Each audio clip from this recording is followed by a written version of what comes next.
Munich, February 9, 1879. My dear brother, yours has just arrived.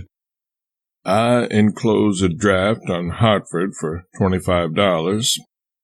You will have abandoned the project you wanted it for by the time it arrives. But no matter. Apply it to your newer and present project, whatever it is. You see, I have an ineradicable faith in your unsteadfastness, but mind you, I didn't invent that faith. You conferred it on me yourself.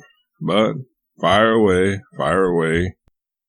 I don't see why a changeable man shouldn't get as much enjoyment out of his changes and transformations and transfigurations as a steadfast man gets out of standing still and pegging at the same old monotonous thing all the time.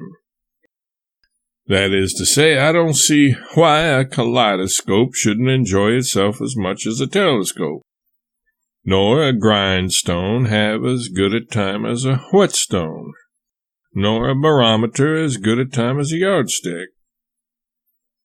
I don't feel like girding at you any more about fickleness of purpose because I recognize and realize at last that it is incurable. But before I learn to accept this truth, each new weekly project of yours possessed the power of throwing me into the most exhausting and helpless convulsions of profanity. But fire away now. Your magic has lost its might. I am able to view your inspirations dispassionately and judicially now and say, this one or that one or the other one is not up to your average flight or is above it or below it.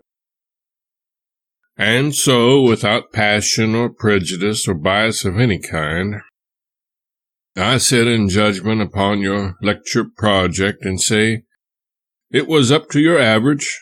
It was indeed above it, for it had possibilities in it, and even practical ones. While I was not sorry you abandoned it, I should not be sorry if you had stuck to it and given it a trial. But on the whole, you did the wise thing to lay it aside, I think, because a lecture is a most easy thing to fail in. And at your time of life and in your own town, such a failure would make a deep and cruel wound in your heart and in your pride. It was decidedly unwise in you to think for a moment of coming before a community who knew you with such a course of lectures, because Keokuk is not unaware that you have been a Swedenborgian, a Presbyterian, a Congregationalist, and a Methodist on probation, and that just a year ago you were an infidel. If Keokuk had gone to your lecture course, it would have gone to be amused, not instructed. For when a man is known to have no settled convictions of his own, he can't convince other people. They would have gone to be amused, and that would have been a deep humiliation to you. It could have been safe for you to appear only where you were unknown. Then many of your hearers would think you were in earnest, and they would be right. You are in earnest, while your convictions are new, but taking it by and large, you probably did best to discard that project altogether. But I leave you to judge of that, for you are the worst judge I know of.